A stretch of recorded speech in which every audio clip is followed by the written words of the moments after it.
Two চ্যানেলে সবাইকে স্বাগত জানাই। আবার রেসিপি দিয়ে চলে এলাম। দেখো এখানে ভেটকি মাছে আলু দিয়ে ঝাল আছে, সেটাই তোমাদের সঙ্গে শেয়ার করছি। দেখো প্রথমে ভেটকি মাছগুলোকে আমি সবই পেটি ব্যবহার করেছি আর একটা লজা ব্যবহার করেছি। আগেই বলেছি একটা ভেটকি মাছের 1 কিলো 800 ওজন ছিল। তো সেই মাছটা আগে রান্না করেছিলাম ভেটকি মোড়। আমি এবারে ভেটকি মাছের আলু দিয়ে প্লেন একদম সিম্পল একটা ঝোল রেসিপি তোমাদের সঙ্গে শেয়ার করছি। মাছগুলোকে আগে নুন আর হলুদ দিয়ে মাখিয়ে রেখেছিলাম যে মতো। এবারে কড়া বসিয়ে দিয়েছি, কড়া বসিয়ে দিয়ে মাছগুলোকে আমি ভেজে নেব। এই রান্নাটা আমি সর্ষের তেলে করছি, তবে যে কোনো তেলে ব্যবহার করতে পারো, তবে সর্ষের তেলে গেলে এই রেসিপিটা করলে রেসিপিটা ভালো লাগে এবং মাছ ভাজা সর্ষের তেল হলে সেটা খেতে বেশি ভালো লাগে। আর এই ভেটকি দিয়ে আলু দিয়ে যে ঝোলটা, এটা খুবই সিম্পল একটা রান্না এবং গরম ভাতের সঙ্গে ভালো লাগে। যে শরীর খারাপ হওয়ার কোনো ভয় থাকে না, পেটের পক্ষেও খুবই ভালো। তাই এই রেসিপি যদি ভালো লাগে অবশ্যই লাইক করবে, কমেন্ট করে জানাবে কেমন হয়েছে। আরও ভালো লাগলে শেয়ার করবে। আর যারা নতুন বন্ধু এই চ্যানেলে এসেছো তারা সাবস্ক্রাইব করে পাশে থেকে বন্ধুদের কাছে একান্ত প্লিজ বন্ধুরা তোমরা কমেন্ট করবে অবশ্যই। ভাজি কমেন্ট হোক, খারাপ কমেন্ট হোক, ভালো যাই হোক, কমেন্ট করবি। ভেজে দেখো মাছগুলোকে আমি উল্টে পাল্টে ভেজে নিচ্ছি।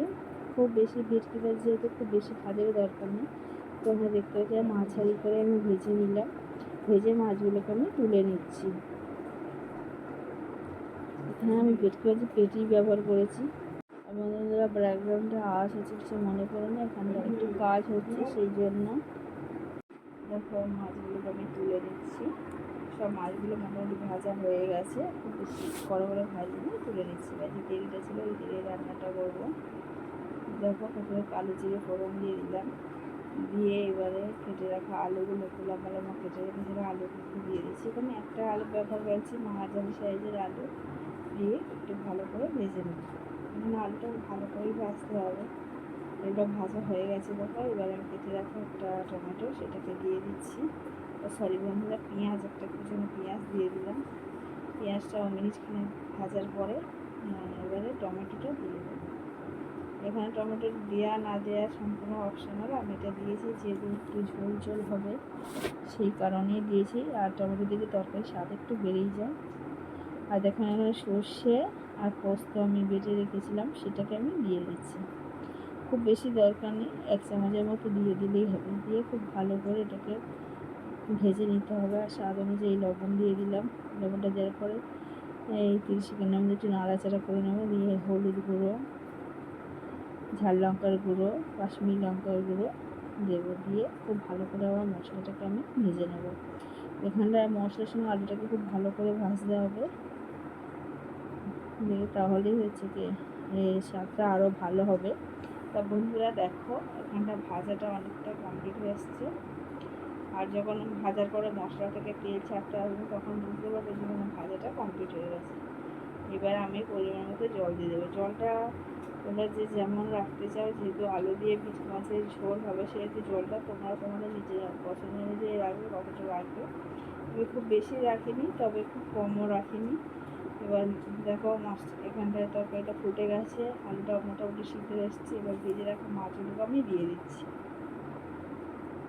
আর এই মাছ খুব বেশি তাড়াতাড়ি দেওয়ার দরকার নেই, ভেটকি মাছ এমনি নরম মাছ, মানে তরকারি নামাবার মিনিট 3-4 আগে দিয়ে দিলেই হবে।